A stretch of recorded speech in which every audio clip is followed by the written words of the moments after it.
दोस्तों नमस्कार। शाम की चाय के साथ 10 इंपॉर्टेंट करंट अफेयर सेशन में आपका स्वागत है। तो चलिए स्नैक्स के तौर पर लेते हैं पहले इंपॉर्टेंट करंट अफेयर को। प्रधानमंत्री नरेंद्र मोदी ने खाद्य और कृषि संगठन FAO के 75वें स्थापना दिवस पर कितने मूल्य का एक स्मारक सिक्का जारी किया है? तो प्रधानमंत्री नरेंद्र मोदी जी के द्वारा 75 रुपये का एक स्मारक सिक्का जारी किया गया है खाद्य और कृषि संगठन के 75वें स्थापना दिवस पर। तो इसकी स्थापना कब हुई थी? 1945 16 अक्टूबर को। अगला प्रश्न देखते हैं। हाल ही में चर्चा में रहा नंदन कानन उद्यान किस राज्य या केंद्र शासित प्रदेश में अवस्थित है? तो नंदन कानन उद्यान उड़ीसा भुवनेश्वर में अवस्थित है। चर्चा में रहने का कारण क्या है? कोविड-19 महामारी का लंबे समय तक लॉकडाउन रहा, जिसके कारण नंदन कानन उद्यान को भारी आर्थिक नुकसान उठाना पड़ा।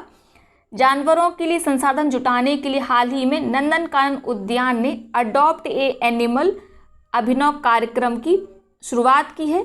इस कार्यक्रम के अंतर्गत कोई भी व्यक्ति 500 रुपये से 2.5 लाख रुपए तक की अनुदान राशि इस उद्यान को दे सकता है, जिसका प्रयोग विभिन्न जानवरों की रखरखाव, उनकी सुरक्षा, उनके भोजन के रूप में किया जाएगा। इसके बदले आपको नंदन कानन उद्यान की तरफ से एक थैंक यू सर्टिफिकेट मिलेगा। साथ में विजिट करने के लिए फ्री टिकट वगैरह भी मिलेंगे।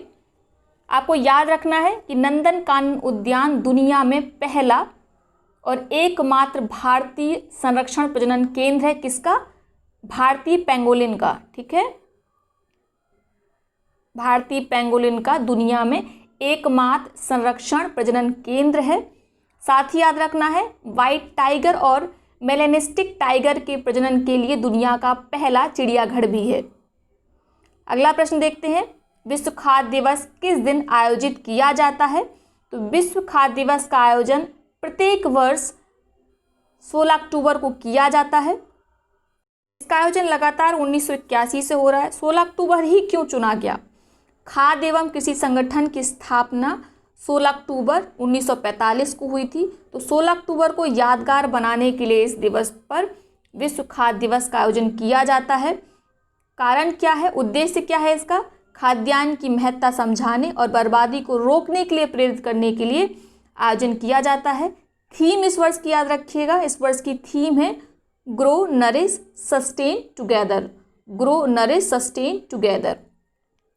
अगला प्रश्न देखते हैं। तेलंगाना सरकार के साथ किस कंपनी ने हैदराबाद में कृत्रिम बुद्धिमत्ता अनुसंधान केंद्र आर्टिफिशियल इंटेलिजेंस रिसर्च सेंटर शुरू करने के लिए भागीदारी की है?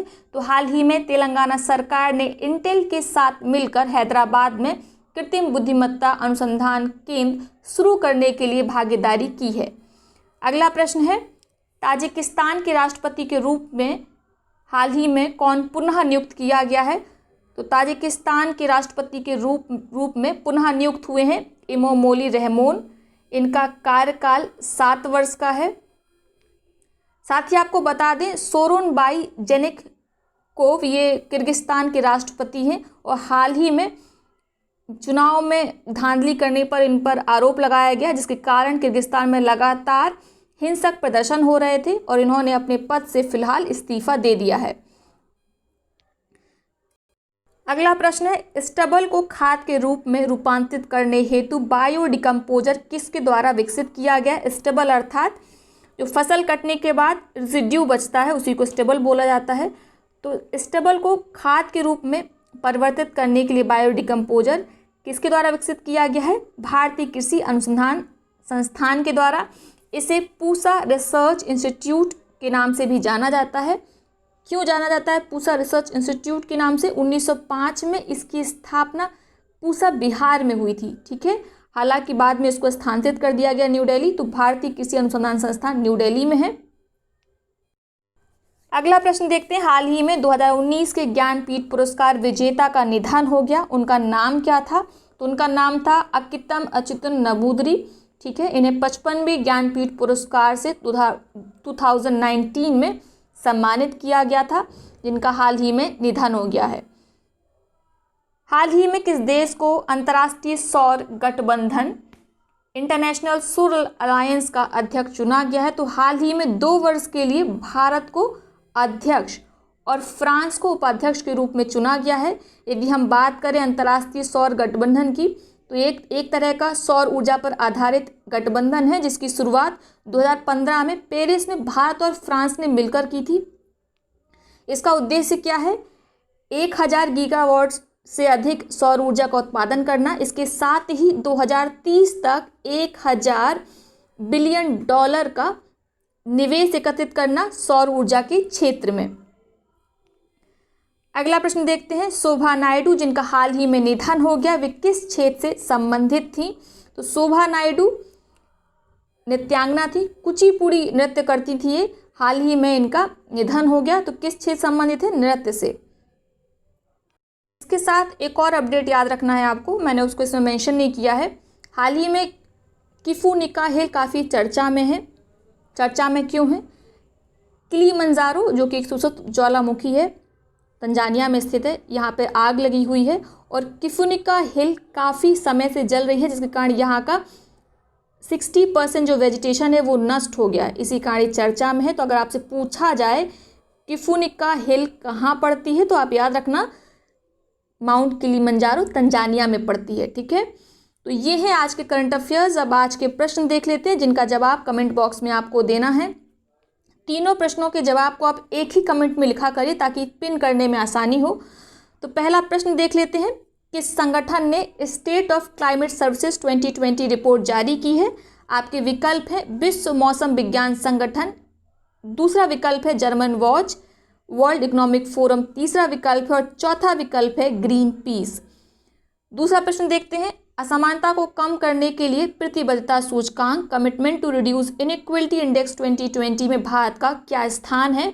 तो भारत का क्या स्थान है ये कमेंट बॉक्स में आपको बताना है। साथ ही बताना है commitment to reduce inequality index किसके द्वारा जारी किया जाता है, किस देश को प्रथम स्थान मिला और किसको आखिरी पायदान पर रखा गया है। तीसरा और आखिरी प्रश्न है, किस खिलाड़ी फ्रेंच ओपन 2020 में पुरुष सिंगल्स का खिताब जीता है?